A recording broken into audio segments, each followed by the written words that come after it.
اپنے افسروں کے کام کی چوری کو چھپانے کی وجہ سے ہیڈ کانسٹیبل ابراہیم کاسکر کو نوکری سے معطل کر دیا گیا۔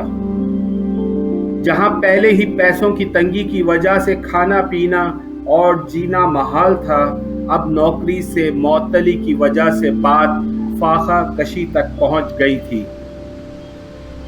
کھانا سب سے پہلی ضرورت ہوتی ہے، اس وجہ سے ابراہیم کاسکر کو داؤد کو اسکول سے فارغ کروانا پڑا۔ اب داؤد اپنے بڑے بھائی کے ساتھ دن بھر بس آوارہ گردی کرتا رہتا تھا۔ ڈونگری اور جے ایریا کے عیاش لڑکوں کے ساتھ اس کا اٹھنا بیٹھنا شروع ہو گیا تھا۔ کرکٹ کا شوق بھی داؤد کو انہی دنوں میں ہوا تھا۔ خالی وقت میں وہ جے اسکوائر میں لڑکوں کے ساتھ کرکٹ کھیلا کرتا تھا۔ گواسکر کی اسٹریٹ ڈرائیو سے لے کر پٹودی کا اسٹائل اسے سب اچھا لگتا تھا۔ ابراہیم اب اپنے بیٹے پر نظر نہیں رکھ پا رہا تھا، اس کا پورا دھیان اپنے خاندان کی معاش کو چلانے پر لگا ہوا تھا۔ ابراہیم کاسکر پہلے کسی برے دھندے میں ہاتھ نہیں ڈالتا تھا، مگر اب اسے برے لوگوں کے لیے کام کرنا ہی پڑا۔ اس وقت کا سب سے طاقتور پٹھان بھاشو پٹھان تھا۔ ابراہیم نے بھاشو پٹھان کے دربار میں جا کر اس سے کام مانگا۔ کام تو اسے مل گیا، کیونکہ ابراہیم کو سب جانتے بھی تھے اور مانتے بھی تھے۔ لیکن ابراہیم کاسکر کی ایمانداری پھر اس کے آڑے آ گئی۔ ابراہیم نے کسی بھی غیر قانونی دھندے سے واسطہ رکھنے سے انکار کر دیا، لیکن بھاشو پٹھان کے چھوٹے موٹے ڈیلیوری اور پیسہ پہنچانے کے کام کرنے لگا۔ گھر کا کرایہ نہ دینے کی وجہ سے کاسکر خاندان ڈونگری سے مسافر خانہ بھنڈی بازار منتقل ہو گیا، اور مسافر خانہ ہی وہ محلہ تھا جہاں ڈی کمپنی کا ہیڈ کوارٹر کھلا۔ داؤد صرف 14 سال کا ہی تھا جب اس نے رئیس چاچا کا سونا چرایا تھا، لیکن یہ اس کے غلط راستے پہ چلنے کی اکلوتی کہانی نہیں تھی۔ داؤد، اس کا بڑا بھائی صابر اور دیگر کئی اور ڈونگری کے لڑکے اب بوہری محلے میں دہشت پھیلانے لگے۔ وہ ابھی زیادہ بڑا تو کچھ نہیں کرتے تھے، ہاں سونے کی چین چرانا، پاکٹ مارنا، چھوٹی موٹی چوریاں اور دھمکا کر پیسے وصول کرنا، یہی داؤد کے گینگ کی کمائی ہوتی تھی۔ جب ابراہیم کاسکر کی معطلی ختم ہوئی تو اس کا کرائم برانچ میں تبادلہ کر دیا گیا۔ اب تو ابراہیم کے پاس اتنا بھی وقت نہیں تھا کہ وہ داؤد کو ڈانٹ پھٹکار کر سکے۔ شاید ابراہیم اب پیر بابا کی گئی پیشن گوئی کی امید بھی چھوڑ دی تھی، لیکن داؤد نے شاید وہ امید اب پکڑ لی تھی۔ داؤد تنگ آ چکا تھا اپنی اس غریبی کی دنیا سے۔ اسے اپنے بھائی بہنوں سے بہت محبت تھی اور اس کے دل میں یہ خواہش تھی کہ انہیں دنیا کی ہر چیز میسر ہو جائے، ہر عیش و آرام ملے، اور اس کے لیے وہ کچھ بھی کرنے کے لیے تیار تھا۔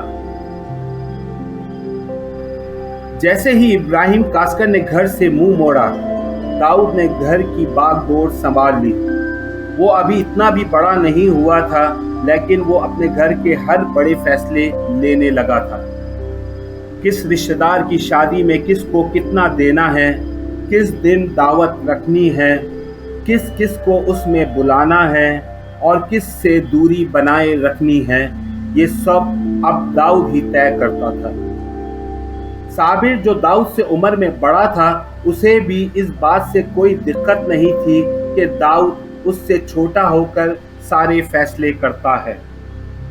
دونوں بھائیوں میں ایک دوسرے کے لیے بہت عزت بھی تھی۔ داؤد اور صابر کا گینگ اب مسافر خانہ سے باہر ڈونگری، سیوم، کولیواڑہ اور ناگپاڑا تک اپنا دھندا بڑھا رہا تھا۔ اس میں بھی جانے انجانے میں ابراہیم کاسکر نے داؤد کا ساتھ دیا، کیونکہ ابراہیم کا نام اب بھی رتنا گری میں مشہور تھا۔ کیونکہ وہاں سے کئی لڑکے آتے تھے تو ابراہیم چاچا کو سلام کرنے ضرور آتے تھے۔ ابراہیم بھی ان بچوں کی مدد کرتا، کسی کو کوئی رہنے کی جگہ کرائے پہ دلواتا تو کسی کے لیے نوکری کی سفارش کرواتا تھا۔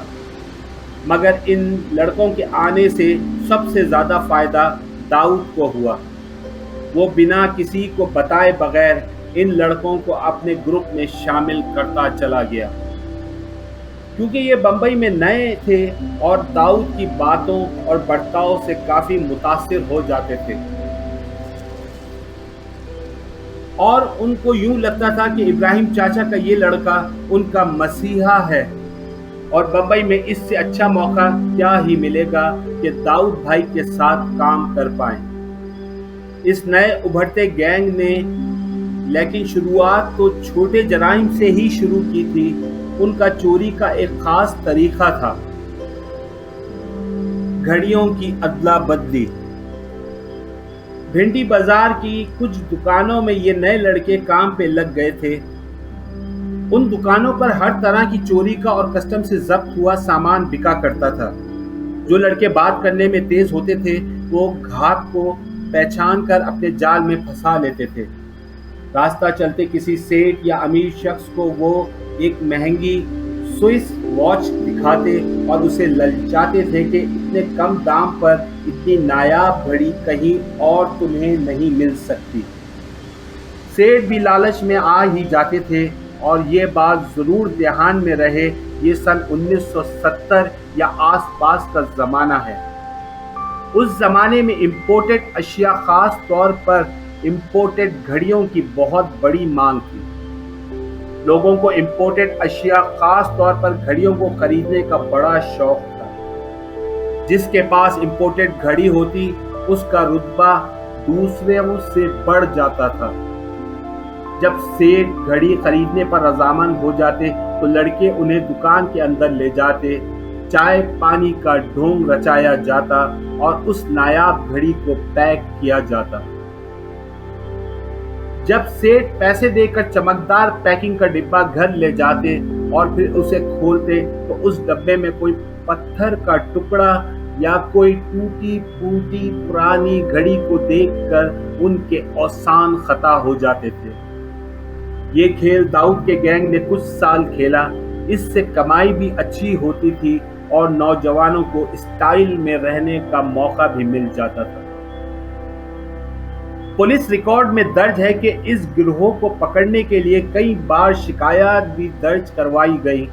پولیس نے بھی اپنے طور پر پوری کوشش کی، مگر جیسے ہی اس گروہ کے لڑکوں کو بھنک پڑتی کہ پولیس کا چھاپا پڑنے والا ہے تو وہ اپنا سارا سامان بٹور کر اپنے اپنے گاؤں بھاگ جاتے تھے، اور پھر کچھ دن وہیں رہتے۔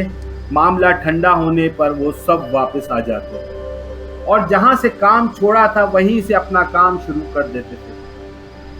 ان میں سے اگر کوئی پکڑا بھی جاتا تو وہ اپنا منہ نہیں کھولتا تھا۔ ان ٹھگی لڑکوں سے داؤد کو جرم کی دنیا میں ایک اعتماد پیدا ہوتا چلا گیا۔ اسے لگنے لگا کہ وہ اب اپنا کام دھندا تھوڑا اور بھی پھیلا سکتا ہے اور اس کا بمبئی پر راج کرنے کا سپنا پورا ہو سکتا ہے۔